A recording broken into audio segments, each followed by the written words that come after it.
What if I told you that 800 years ago, a mystic in Damascus mapped out consciousness technologies so advanced that modern neuroscientists are just now catching up? Ibn Arabi didn't just philosophize about enlightenment, he engineered it. He left behind a manual for activating 5 hidden senses you already possess, senses that can perceive dimensions most people will never know exist. And here's the wild part. His students documented these techniques working. Real people, real results, real transformation. Today, we're cracking open the vault on Ibn Arabi's lost consciousness tech. And trust me, this goes way deeper than your typical spiritual content. Look, we've all heard about the third eye, chakras, meditation, but Ibn Arabi, this man was operating on a completely different level. Born in 1165 in Andalusia, Spain, Muhyiddin Ibn Arabi wasn't your average mystic sitting in a cave. This was a consciousness architect who traveled from Spain to Syria, studying with over 90 spiritual masters, documenting exactly how human awareness could be expanded. He called himself the greatest master. And before you think that's ego talking, consider this. He wrote over 300 works, with his masterpiece, the Meccan Revelations, spanning 37 volumes. That's not philosophy. That's engineering documentation. Now, I'll acknowledge when I'm speculating throughout this video, but based on his writings and the consistency of his students' experiences, what Ibn Arabi discovered appears to be a repeatable system for consciousness expansion. Think of him as the Tesla of inner technology. While everyone else was using candles, he was building power grids for the soul. Here's where it gets crazy. Ibn Arabi mapped out 5 inner senses, al-ḥawās, al-bāṭinah, that exist parallel to your physical senses. These aren't metaphors. According to his system, these are actual perceptual organs that can be activated. First, Basira, the inner sight. This isn't visualization or imagination. Basira is described as direct perception of divine truths. Ibn Arabi's students reported seeing geometric patterns, light beings, and architectural structures in other dimensions. One student wrote, "When the Basira opened, I saw the prayers of people as pillars of light ascending to heaven." Modern research on DMT experiences and near-death encounters describe eerily similar phenomena. Coincidence? Maybe, but the correlation is striking. Second, the inner hearing. Not voices in your head. This is reception of what Ibn Arabi called divine discourse. Practitioners would hear teachings, poetry, even mathematical formulas delivered through this channel. Here's the technique he prescribed. Sit in complete silence at dawn. Focus on the space between your ears, slightly above and behind them. Listen not with effort, but with surrender. He claimed this would eventually open into hearing the universal conversation. Third, Khayal, the creative imagination. Now this is where Ibn Arabi was centuries ahead. He taught that imagination isn't fantasy. It's a creative force that literally shapes reality in the unseen realms. He wrote, "The entire universe is imagination within imagination." This wasn't poetry. He meant that consciousness uses imagination as a tool to create form from formlessness. Quantum physicists today talk about observation collapsing probability waves. Ibn Arabi was saying something similar 800 years ago. Fourth, Wahm, intuitive discrimination. This sense distinguishes between true visions and mental projections. It's like having a built-in verification system for spiritual experiences. Ibn Arabi warned that without developing Wahm, seekers could get lost in delusions. He provided specific tests. True visions have a quality of coolness and leave you feeling expanded. False ones generate heat and contraction. Fifth, Ḥifẓ, spiritual memory. This isn't regular memory. It's the ability to retain imprints from spiritual experiences, to remember what you perceived in altered states and bring it back to waking consciousness.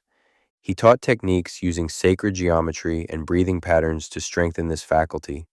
Students would visualize specific shapes while in deep meditation, then practice recalling every detail upon returning to normal awareness.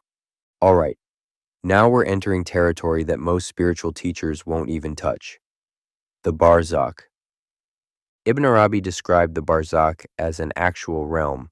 not symbolic, not metaphorical, an ontological dimension that exists between the physical and purely spiritual worlds. It's where prophets receive their visions, where shamans journey, where consciousness can operate beyond the constraints of time and space. But here's what's insane. He didn't just describe it. He provided a training manual for accessing it, the Khalwa Protocol. First, the preparation. Ibn Arabi prescribed periods of solitary retreat, khalwa, but with specific conditions. Complete darkness for extended periods. Minimal food, usually just bread and water. Continuous dhikr, repetition of sacred phrases. Specific breathing patterns synchronized with heartbeat. Now, modern neuroscience might explain this as inducing altered states through sensory deprivation and rhythmic stimulation, but Ibn Arabi's students reported consistent experiences that go beyond simple hallucinations. The 3 stages of Barzakh entry. Stage 1.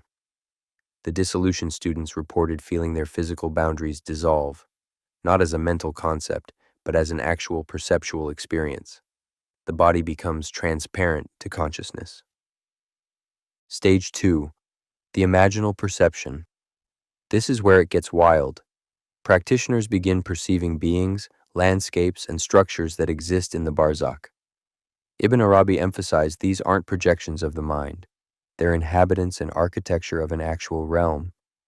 One account describes, "I found myself in a garden where each flower was singing verses of wisdom. The colors were alive, teaching through their very existence." Stage 3. The return with knowledge. The final stage involves bringing back practical knowledge from these journeys. Ibn Arabi's own works were often attributed to teachings received in the Barzakh. He famously said, "I only write what I am commanded to write by the divine presence," the dream incubation technique. For those not ready for full khalwa, Ibn Arabi taught dream incubation.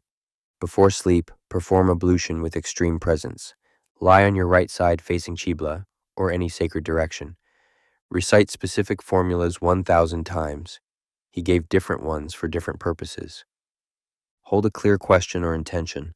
Upon waking, immediately record everything, even fragments. Students reported receiving complex geometric diagrams, healing techniques, and solutions to philosophical problems through this method. But all of these techniques, they're just preparation for Ibn Arabi's ultimate technology, opening the eye of the heart, ayn al-qalb. This isn't the heart chakra. This isn't emotional intelligence. This is something far more profound. Ibn Arabi described the heart as having an eye that, when opened, perceives reality as it truly is, not through the filters of ego, mind, or even ordinary consciousness. He used the metaphor of a mirror that must be polished to reflect divine light. But here's the practical method. Step 1. Emptying, takliyah. Release all mental concepts about reality. Let go of personal desires and aversions. Enter a state of complete receptivity. Step 2. Adorning, taliyah. Fill the emptied space with divine names and attributes. Use specific visualization of light entering the heart. Maintain this for extended periods. He recommended 40 days minimum. Step 3. Realization, tahqiq. The eye opens spontaneously when conditions are right. Perception shifts from seeing things to seeing the divine presence in all things. Time and space become fluid, navigable. The 99 Names Protocol. One of Ibn Arabi's most powerful techniques involved the 99 names of the divine, but not just reciting them, embodying them. Each name was a technology for developing specific aspects of consciousness. Al-Basir, the all-seeing, to enhance spiritual vision. Al-Latif, the subtle, to perceive finer dimensions. Al-Hakim, the wise, to download universal knowledge. Practitioners would spend weeks on a single name, meditating on it, breathing it, becoming it. Modern practitioners experimenting with these techniques report experiences similar to those documented in Ibn Arabi's time, suggesting these might tap into universal structures of consciousness rather than being culturally specific. Now you might be thinking, this sounds amazing, but what can I actually do with this? Ibn Arabi wasn't interested in spiritual tourism. Every technique had practical applications. Enhanced creativity artists and poets who studied his methods reported accessing entirely new levels of inspiration. The Khayal, creative imagination, training specifically unlocks what he called the treasure houses of unseen forms. Problem solving. The Barzakh training was used to find solutions to complex problems. Ottoman architects reportedly used these techniques when designing mosques, receiving blueprints in visionary states. Healing abilities. Opening the inner senses often resulted in the ability to perceive energy imbalances in others. Ibn Arabi trained healers who could see illness as darkness or distortion in the patient's subtle body. Time perception. Advanced practitioners reported the ability to stretch or compress subjective time. An hour of meditation could feel like days of experience, or days could pass in what felt like moments. Direct knowledge. Perhaps most remarkably, students reported accessing knowledge they had no normal way of knowing, from languages they'd never studied to mathematical principles beyond their education. But here's what Ibn Arabi knew that many modern teachers ignore. These technologies are powerful, and power without wisdom is dangerous. He warned of several pitfalls. Spiritual inflation. When the inner senses open, the ego can hijack the experience, leading to delusions of grandeur. He prescribed specific practices for maintaining humility. Entity encounters. The Barzakh contains all kinds of beings, not all benevolent. Without proper protection and discrimination, the Wahm sense, practitioners could be deceived or influenced by lower entities. Integration challenges. Returning from expanded states without proper grounding can lead to dissociation or inability to function in normal reality. Ibn Arabi insisted on maintaining balance between the inner and outer worlds. He famously said, "The perfect human is one who has one foot in each world, belonging fully to neither and both." Look, I know this might sound like fantasy to some of you, but consider this. Ibn Arabi's students, across centuries, from different cultures, reported remarkably consistent experiences using these techniques.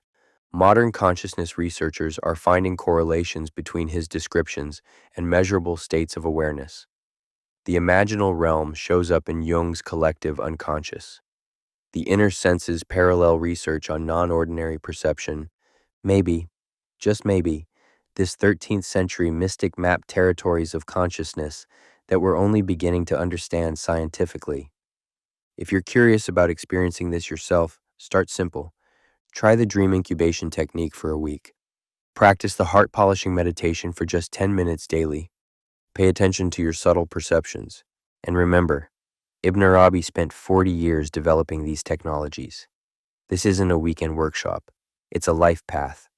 If this video opened something in you, if you felt that spark of recognition, that might be your inner senses already beginning to stir. Share this with someone ready to go deeper. Subscribe if you want more lost consciousness tech. And remember, the eye of your heart is waiting to open. The question is, are you ready to see?